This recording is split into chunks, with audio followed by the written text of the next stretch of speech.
Fala. Boa noite, boa noite. Da onde falamos? Salvador, BH, Rio, Porto Alegre, Feira de Santana, Paris. O daqui é ótimo, Dr. Will. BH, Contagem, Triplex 165A, alguém? Papuda, Teresina, Cuiabá, Tocantins, Guaporé, São Luís, Espírito Santo. Esse triplex tá abarrotado, né? Pelo jeito. Brasília, Diretório do PT, Jaraguá do Sul, Jundiaí,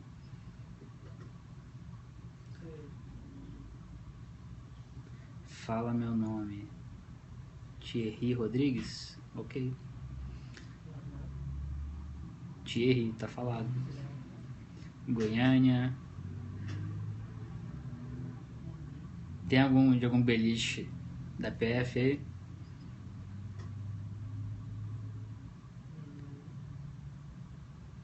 Pará, Triple X, Curitiba.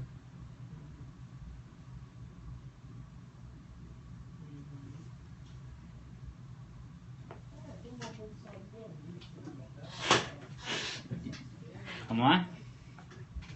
Ou tem mais gente? Bagulândia.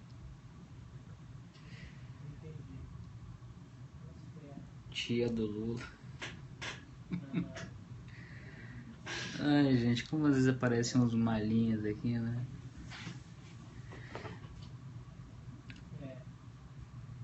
O Diga que é um pôster de japonesa federal.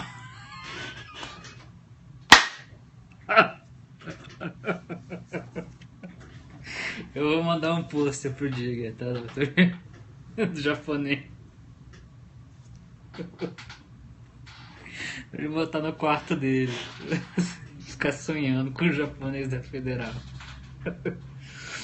Vocês viram falando no japonês da Federal que hoje a gente deu uma nota na Expresso falando que o japonês, devido à notoriedade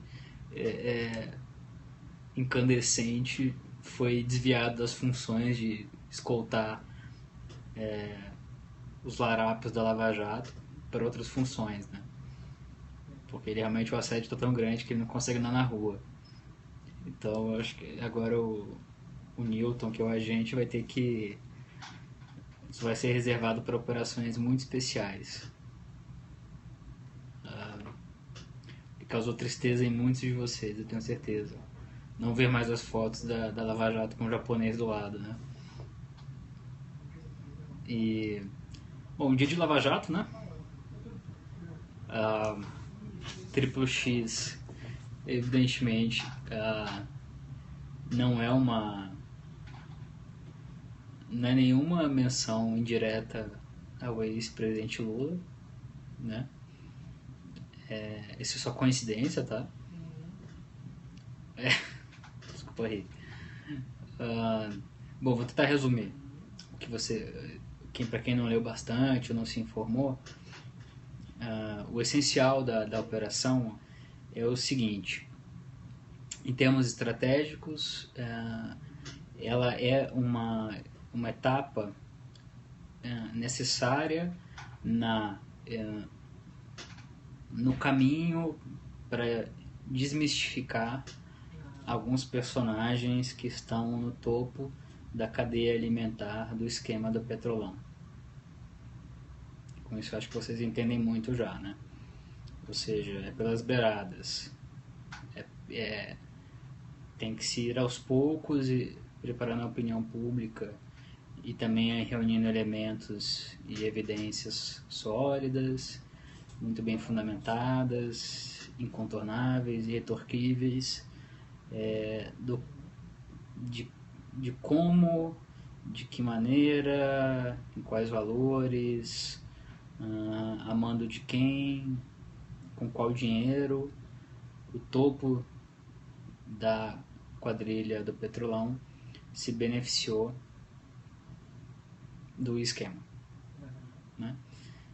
Então, não pensem por nenhum momento que não há estratégia, seja ela correta ou não, nos passos da Lava Jato.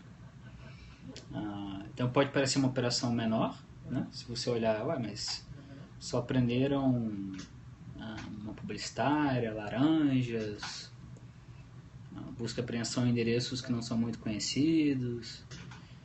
À primeira vista, sim, mas não é isso. É uma etapa necessária para se avançar em termos políticos na desconstrução lenta, gradual, inexorável de alguns personagens capitais e essenciais para a manutenção do esquema criminoso, e, por outro lado, no lado criminal, para a obtenção de provas sobre esses mesmos personagens e esquemas. Então, a Lava Jato mirou operações de blindagem de patrimônio, sobretudo no edifício Solaris. E a gente já vai dar os detalhes da parte ligada ao ex-presidente Lula. Mas do edifício Solaris, finalizado pela OAS, uma das principais empreiteiras do clube VIP do cartel do Petrolão, uma empreiteira muito ligada ao PT, não só ao PT, mas especialmente ao PT e ao ex-presidente Lula durante o mandato petista, e a blindagem patrimonial que se fez, com indícios fortes de lavagem de dinheiro, ao esconder esse patrimônio com o uso de um escritório muito conhecido no mundo do crime internacional, que é o Mossack Fonseca. O escritório Fonseca tem uma sede no Panamá, entre muitas outras, mas é basicamente uma estrutura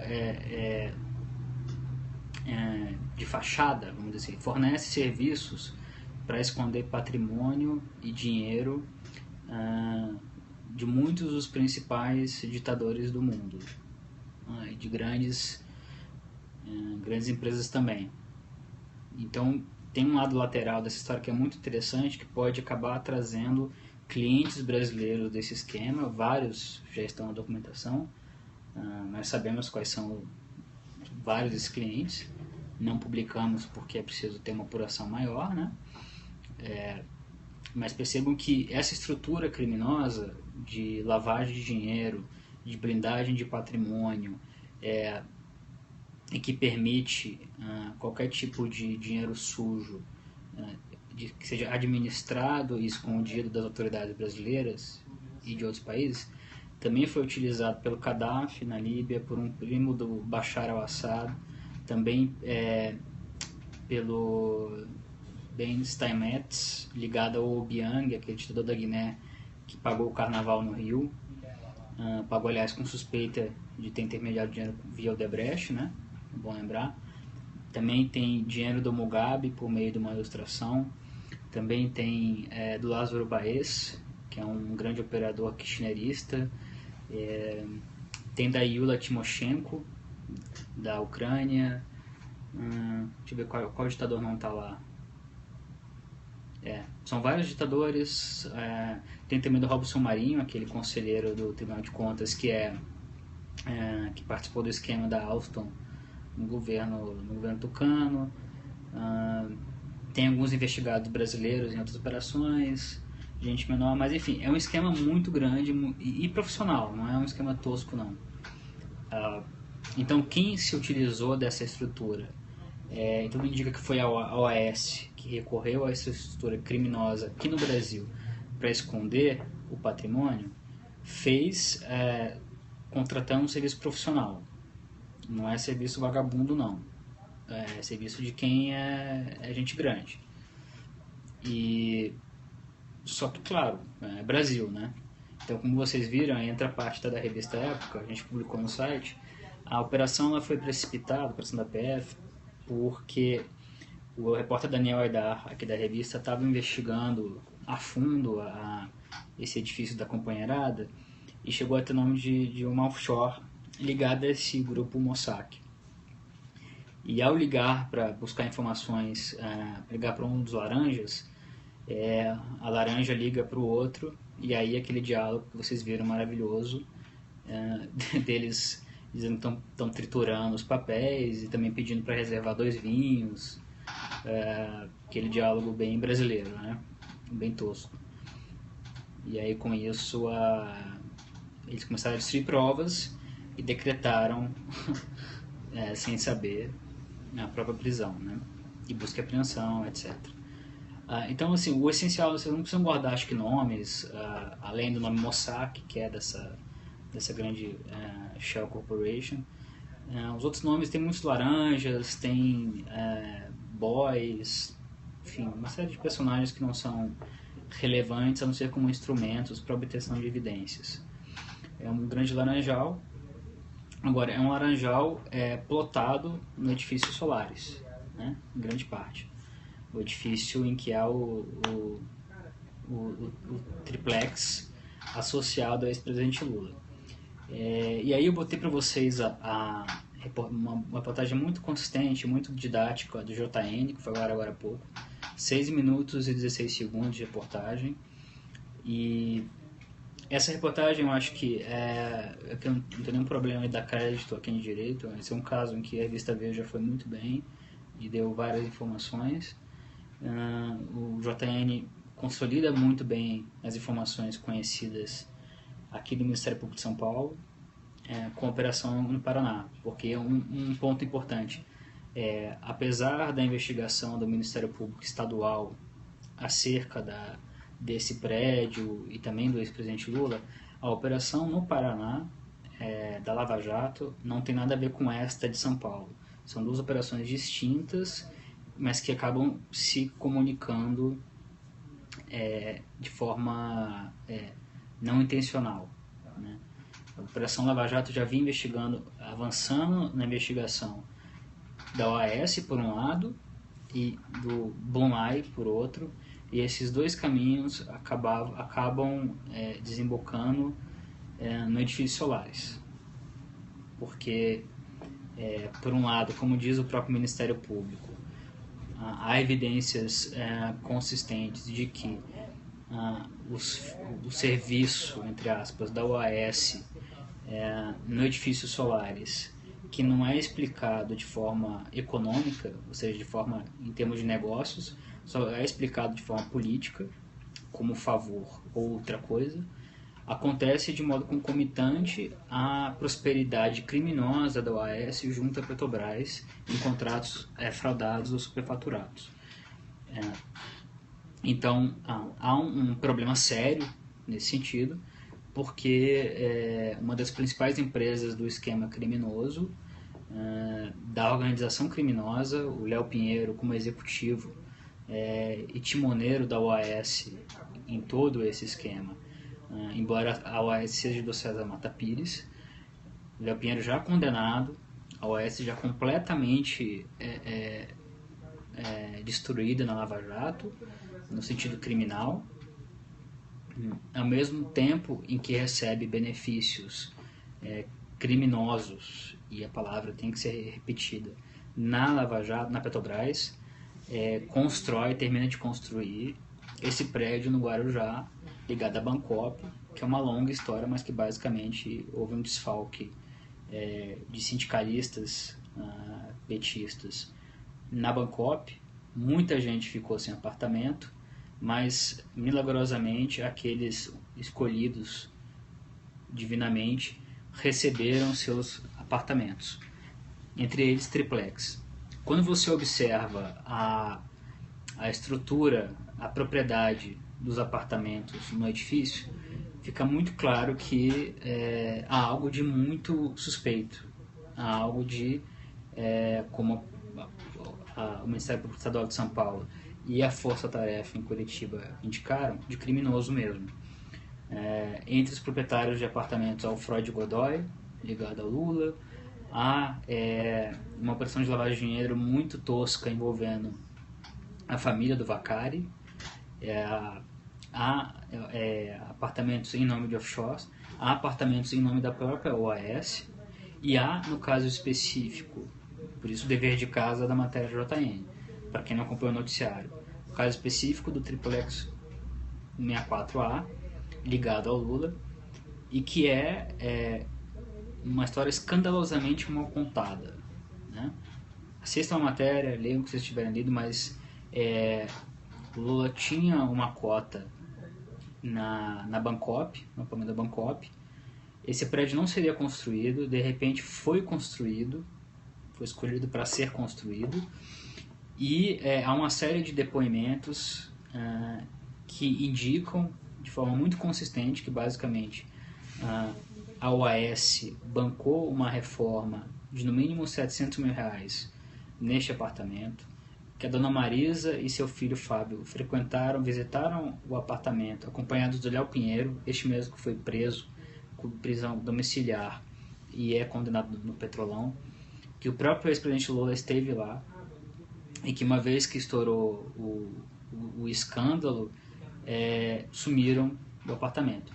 E criou-se uma narrativa, pelo que se sabe, fantasiosa, de que o ex-presidente Lula não tinha nada a ver, nem a família dele, nada a ver com o triplex, que só tinha uma cota em determinado momento.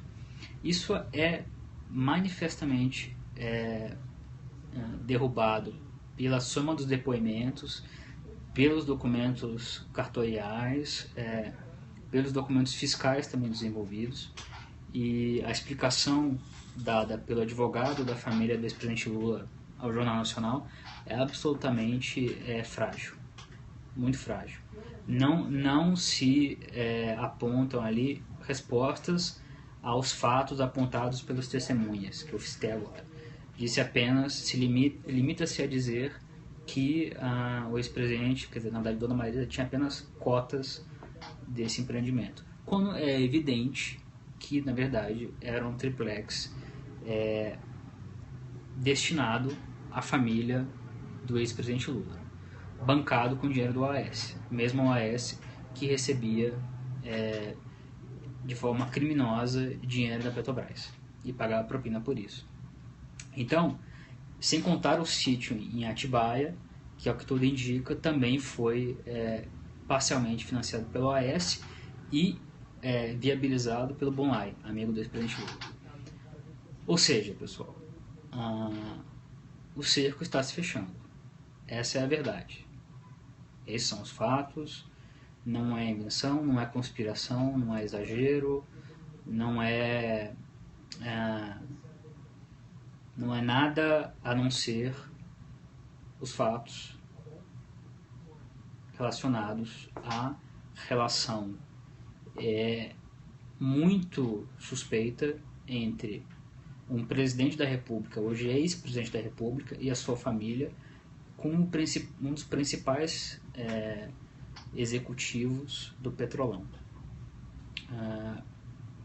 Vamos ver os próximos passos. Mas a operação de hoje serve, portanto, para começar a tratorar o caminho político para uma investigação mais completa sobre altos personagens suspeitos de integrar o Petrolão e o esquema criminoso e de sustentar esse esquema criminoso, e por outro lado para reunir provas com essas buscas e apreensões e depoimentos dos envolvidos da verdadeira identidade dos apartamentos desse famoso edifício Solaris. Não tenho dúvidas de que a Lava Jato, não sei o Ministério Público de São Paulo, vai conseguir descobrir, afinal de contas, como esses apartamentos foram construídos, financiados e reformados e com qual propósito. E não tenho dúvidas de que isso terá consequências judiciais severas. Portanto, foi um bom dia para a República, né? Se todos são de fato iguais perante a lei, isso tem que valer para qualquer um, porque os grandes empreiteiros estão presos, né? E os políticos. Perguntas?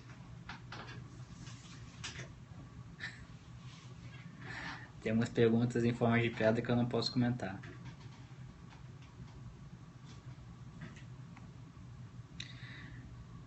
Repetindo um pouco, repetindo a parte importante. O alvo aberto, explícito da Lava Jato, nessa fase, não é o ex-presidente Lula. O alvo declarado são os apartamentos, é a estrutura de blindagem patrimonial com suspeita de lavagem de dinheiro da OAS. O alvo estratégico é um grande personagem da República.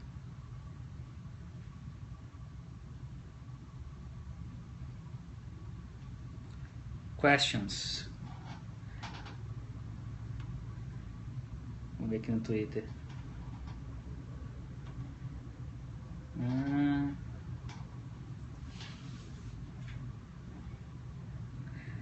Follow the money. Como sempre, o grande caminho para você desvendar, desmontar e punir organizações criminosas é seguir o dinheiro. Quem paga, quem intermedia, quem recebe. É assim que você descobre o fluxo de poder também numa república. Quando você tem uma organização criminosa da dimensão da descoberta pela Lava Jato, em que há uma sustentação política no topo do executivo para cometer crimes na ordem de bilhões de reais junto aos maiores empresários do país, é evidente que para obter provas da cadeia de comando é necessário se perguntar sobre os motivos do crime, e o motivo da existência desses crimes é, por um lado, a manutenção do poder político nas mãos da parte partidária, né, dos partidos políticos e dos donos desses partidos políticos, e na parte dos empresários, a obtenção de dinheiro do lucro criminoso. É lógico que esses interesses se coincidem.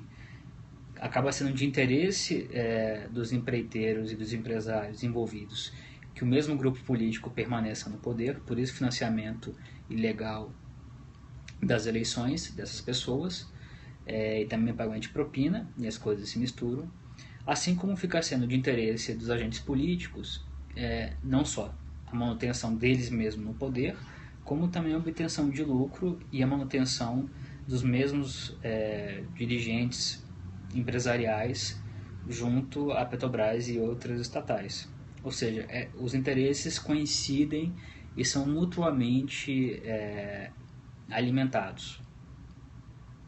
É uma simbiose muito fina, né? Muito perfeita entre os políticos e os empresários, com muitos intermediários que vocês conhecem e nem precisam também conhecer porque não está no cerne do caso. Então, como eu falei para vocês no final do ano e no começo de 2016, 2016 é um ano em que a Lava Jato avança rumo ao topo da cadeia de comando.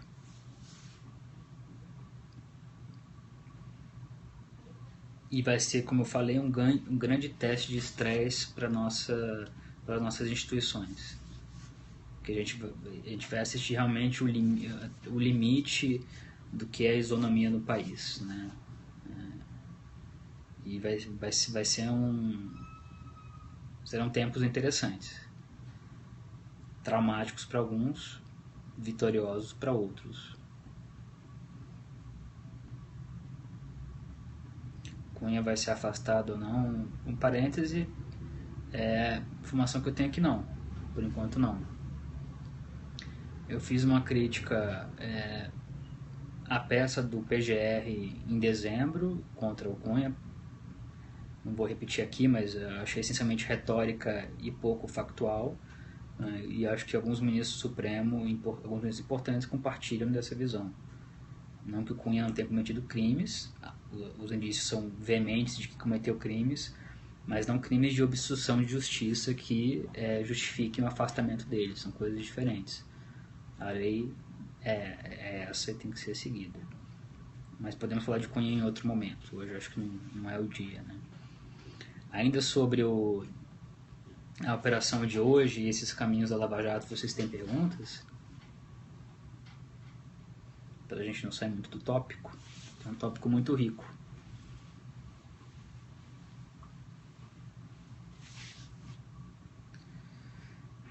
Léo Pinheiro... Olha, a operação de hoje e o que estava se apontando antes dela e após, também para o futuro próximo, é uma complicação tremenda para a OAS, para o Léo Pinheiro também. E a OAS tem uma característica fundamental nesse caso, que os executivos presos, sobretudo o Léo Pinheiro, que era o CEO, né, não é dono da OAS. Então houve uma certa possibilidade de circunscrever a propriedade, os donos da OAS à própria empresa, né, e aos executivos. Fica claro que a OAS preferiu não colaborar. César Mata Pires é o dono da OAS. E que isso pode ter um preço muito alto. E pode ser que isso seja revisto, porque a OAS está passando por um processo intenso de compliance, tem muitas dívidas, a reestruturação da OAS é dramática, e eu tenho convicção de que a força-tarefa da Lava Jato vai tornar ainda muito mais dramática essa reconstrução da OAS, porque até o momento a empreiteira não ajudou, não reconheceu os seus crimes como deveria, né? E as mensagens do Léo Pinheiro, embora sejam apenas indícios, na maioria dos casos, dão uma amostra do tamanho da influência dessa empreiteira junto aos agentes políticos. Isso não foi corretamente desvendado, isso não foi muito menos devidamente colaborado, oferecido pela empreiteira para os seus executivos. Então, tenho convicção e informações de que a OAS vai ter que repensar muito da estratégia jurídica e política a partir de agora. Isso fica muito claro. E essa reflexão obrigatória, forçada, tem chances, pode muito bem levar a novas fronteiras na Lava Jato e na corrupção brasileira. Então o dia de hoje tem uma importância que vai além da estratégica política e da colheita de evidências, mas também em relação à própria colaboração da OAS no contexto da Lava Jato. Não é a primeira bomba não, das 4.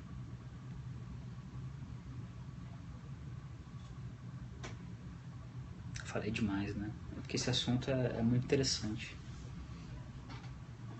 Muito interessante.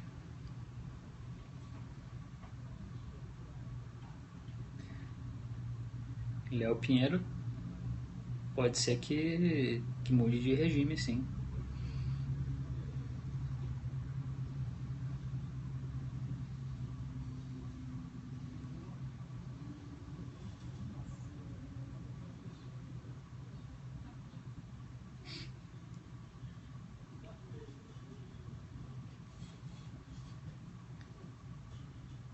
Mais spoilers? Eu não.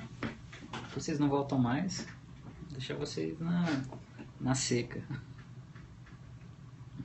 E também eu não sei, eu sei de pouca coisa, né? Compartilho pouco que eu sei. O Duque, por sinal, também se serviu dos préstimos da Mossack. Uma das contas dele em Luxemburgo, salvo engano, não, em Mônaco, perdão, tinha como offshore, como empresa titular, uma empresa, uma offshore, não sei se é fundação ou qual figura jurídica, um trust, que era organizado pela Mossack, né? Então, a partir do momento também que o Panamá colabore mais com as investigações, a gente vai descobrir outros nomes interessantes. A própria Mossack no Brasil indicava o BSI, aquele banco comprado pelo BTG na Suíça, como um dos bancos a ser utilizados pelos seus clientes, né? Entre outros bancos menores. Novamente, há também a possibilidade muito feliz de se encontrar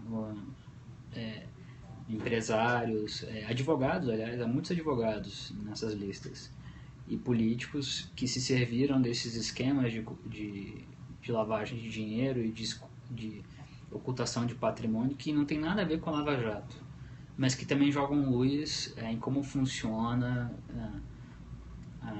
o comércio de offshores no Brasil, né? Ou seja, a prática de quem tem dinheiro nesse país, uma parte das vezes dinheiro sujo, aliás, de não pagar seus impostos e mandar o dinheiro para fora, deixar o dinheiro escondido lá fora. Por isso, aliás, faço parêntese, que considero perniciosa a medida de repatriar dinheiro escondido lá fora, para fazer um pouquinho de superávit ou diminuir um pouco o rombo das contas públicas, né? Uma medida casuística, eticamente muito pouco defensável e que não ajuda nesse combate à corrupção e à lavagem de dinheiro, né? Se vai repatriar dinheiro escondido dessa maneira tão criminosa, não acho que seja nem um pouco por aí, né? Nem um pouco por aí. Acho que é um serviço para o país, na verdade, para o combate à lavagem de dinheiro, para todos os esforços feitos nos últimos 14, 15 anos para que o Brasil entre num outro patamar no combate à lavagem de dinheiro, né?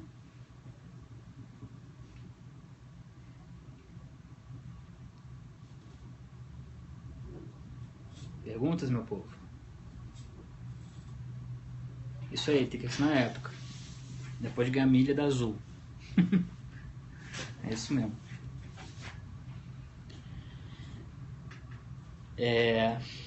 Esses endereços, tá? É tudo busca e apreensão, gente. De Oaçaba, tá? Tudo endereço de Barnabé, ou de OAS, ou desses laranjas.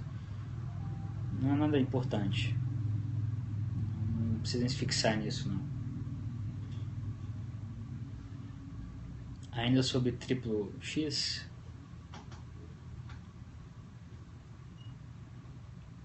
triple X, anyone?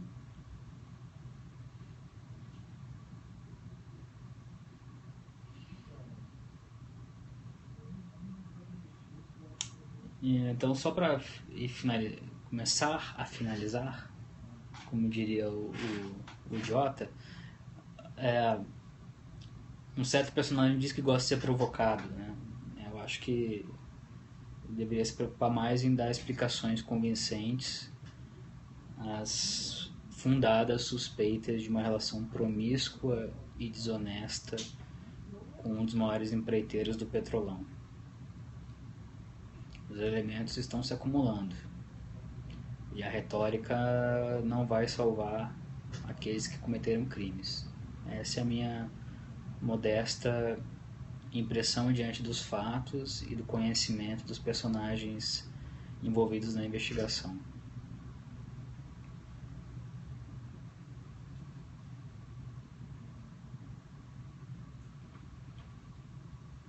Certo?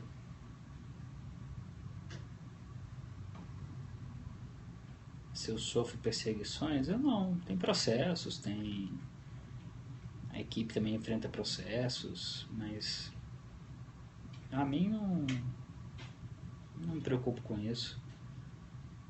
Nosso jornalismo é feito com base em fatos, com equilíbrio, com contraditório. Não tem o menor problema. E eu repito isso sempre que vocês perguntam. Eu de fato acredito que há o pleno direito de se acionar judicialmente qualquer jornalista, qualquer cidadão. Esse é o caminho no Estado Democrático de Direito, né? Então, bring it on.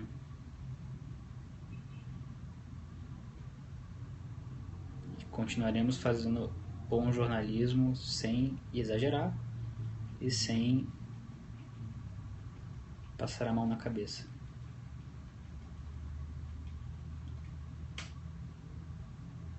Beleza?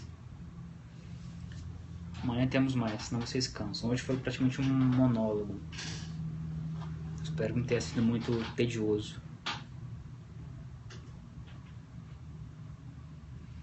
É só um parênteses, né? Essa questão que o presidente disse no exterior sobre suspeita, uma suspeita sem provas e o histórico do direito penal que foi citado ali de um modo um pouco juvenil.